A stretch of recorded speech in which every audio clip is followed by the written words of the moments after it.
Morning, everybody. Well, afternoon, I suppose, depending on where you are. If you're in Korea, it's almost 4 a.m. If you're on the east coast of the United States, it is almost 2 p.m. And if you're on the west coast, I believe it's about 11 a.m.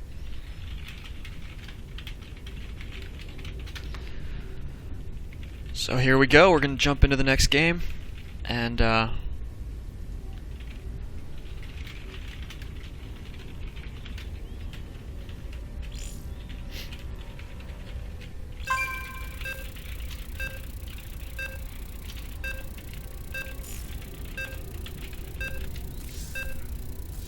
Alright. So these maps are all very, very new for me. Looks like...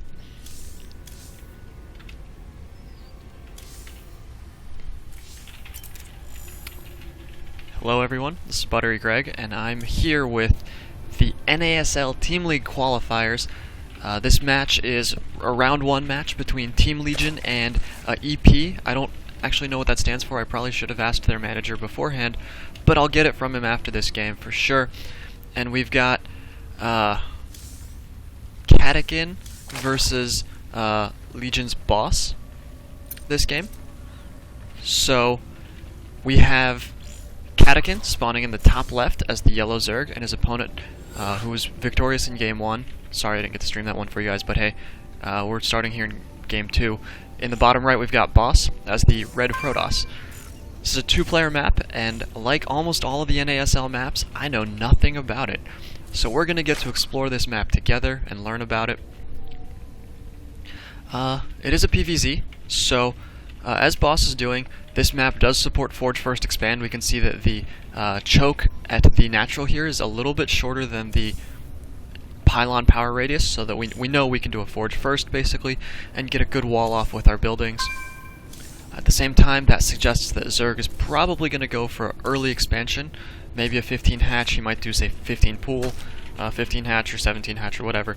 Going speedlings is becoming more and more common, but okay, so he is going 15 pool, and then he's going to go for a hatchery after that. I was going to say speedlings are more and more common, but looks like this is a relatively large map, so I'm not sure that speedlings would be the best call early game. He might as well just take that expansion and get his economy going a little bit sooner.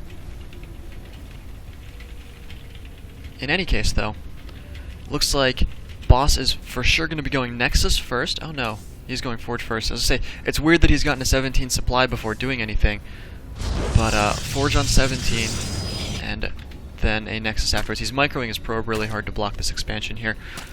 This is quite annoying for Zerg, but he's going to get that hatch on 15, so Forge and then Nexus. Both players opening up with a lot of macro, and hopefully we'll see a long game. I mean, we could see Morning, everybody.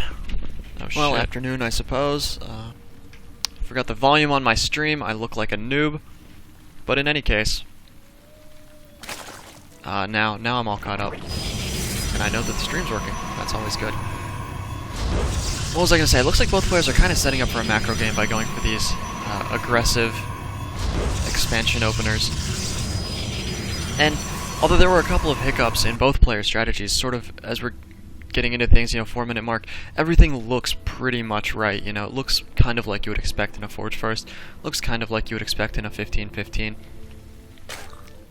Let's look around this map a little bit more and try to guess what these players are going to be doing. Like I said, I've never seen this map, so I'm kind of curious, and everything happening right now is really standard as far as the players are concerned, so we can explore a little bit here and see how things are going to go. It looks like there's a third here, and this third is actually pretty good for both players. It's easily accessible, which Zerg likes, and then it's got a ramp on both sides, which means it can be blocked off. And for Protoss, this is especially important because you can throw down a pylon here, throw down a couple of gateways, and then you can pretty much secure your third. Taking a third against Zerg as Protoss, it really comes down to being able to control map positioning and being able to, prevent him from just running over all of your bases.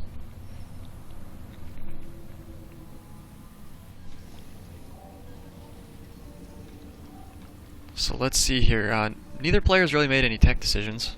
Kind of surprising. Looks like Boss, he's just now getting his, he's got his gas geysers up, he's going for some gas. making a couple of zealots. What we'll most likely see, and what is really common with this Forge First where you don't get 2 gateways, is you make 3 zealots and you get +1, and you go for a little bit of a harass, try to poke your opponent's base and get some very important scouting information so you can see if there's a roach timing attack coming. We do see the Stargate, but we also see the zealots and the +1, so it looks like he could be going into a harass play after this, sort of a Phoenix Void Ray type thing. Another really common thing that I've seen, I know Boss does because I've seen him play a bunch of PvZ of course, is he'll actually delay this zealot harass. So Zerg ends up getting this third, right? Zerg always, well, not always, but a lot of Zerg players go for a fast third in response to a Forge First because it lets you stay ahead on economy. And so one thing I've seen Boss do is actually, instead of harassing early game like you would normally do to try to punish Zerg for not getting any spine crawlers, he delays the harass by quite a bit and gets a Void Ray to go along with it, and then attacks with really twice as many zealots as you would normally expect, and +1 is definitely done at that point, that kind of thing. And he sets up a proxy pylon. He might put it down over here. We'll see exactly where it is. He generally waits until the last minute to set up that proxy. And then at that point ends up with a very, very strong harass that is actually, I've seen him win a couple of games with it, which normally isn't the objective of that attack. It's relatively low investment, you know, it's mostly zealots and Void Rays, and then he warps in a couple of units from a proxy, but it can be very effective when Zerg isn't expecting it. That said, we actually still see no tech decisions out of Zerg. He's just droning. He doesn't have a lair yet. He has stopped mining gas because he's not spending any, and so he also doesn't have a Roach Warren or any Banelings. And without any spine crawlers, could be in a tough position here. He is going to get some spores, so he should be relatively safe against these Void Rays.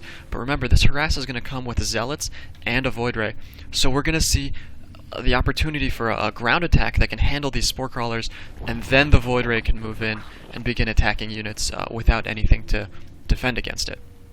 Same time, we see Boss has added on 4 extra gateways, so he's up to 5 gateways total now. He's setting up the proxy pylon, he's moving in with his zealots. He's got to be very careful here. There's a lot of queens, and he only has these 2 zealots at the moment, so he has to keep his army alive until his pylon finishes. He's able to warp in some more units. First queen falls to these 2 zealots. This zealot's handling 1 queen on his own. Second queen goes down. This Void Ray is just hanging out, harassing some overlords, waiting. The drones are getting into the fight here. They're getting taking a good bit of damage, and finally the first warp in comes. And now is where Catechin is in a lot of trouble. He's got only Lings and Queens against +1 zealots, and there's a lot of zealots here. We're not even seeing any additional Void Rays coming out of Boss. Just his first Void Ray, and he's doing tremendous damage. I think that's kind of obvious, but I'm gonna, iterate it for everyone. This is tremendous damage. Pull up the workers killed. We see he's killed 10 probes or 10 drones already, countless queens, and he's really only spending minerals on zealots and Void Rays. We can see he's not even spending his money that well because he's buying such cheap units, and they just happen to be extremely cost effective in this position. Natural goes down, and it's going to be a lot tougher for Catechin to come back from this. He's at a pretty significant disadvantage at this point. Only Zerglings against a Zealot Void Ray army is really not what you want. These Zealots just decimated everything. There was a Stalker back here, but it went down.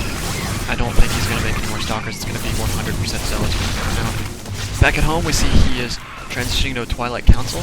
From that, he might be going for Charge, or he could most likely go for, say, DTs or a High Templar, so that he can get Archons and continue to just do insane amounts of damage to certain Mino units. We see Catechin has added a Roach Warren at his, where is he added the Roach Warren? I saw it on the production tab, and he's definitely making roaches now, but I can't physically find it. Not super important. Roaches are pretty good against Zealots, but we gotta remember, Boss has a lot of Zealots, and he's got 1/1 upgrades now, and these Roaches, of course, are 0/0. So, yes, Roaches are cost-effective against Zealots, but if he doesn't have enough Roaches and there are too many Zealots, he won't be able to do anything about it. We see the Zealots have moved over here to the third, where they're continuing to kill drones, and Catechin is completely out of queens at this point. So if we look at the loss tab, we see he's just taken a beating just from really what started out as a harass at an odd timing, and then turned into a super powerful mid-game attack. And now Boss knows he's going to lose all these Zealots, so he uses the hold position trick on that hatchery.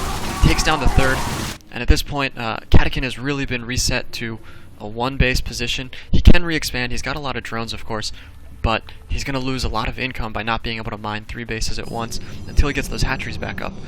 And at the same time, Boss is really well turtled up. He's got a lot of sentries here. Wow, that is a lot of sentries.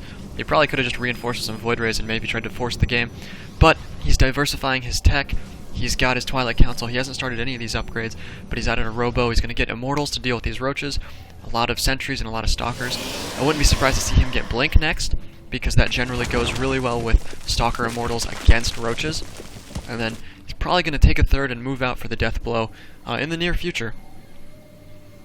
I imagine he knows how far ahead he is, so I'm not exactly sure what he's waiting for. It might be waiting for an upgrade timing or something else that's specific to him, but I think he would have to make a major mistake to lose the game at this point. Oh, and Catechin is going to GG, so Boss is going to take the game, and Team Legion's leading 2-0 currently, and Boss is going to go up against the next player from EP. Oh, Eternal Plague, okay. That's what you guys are saying.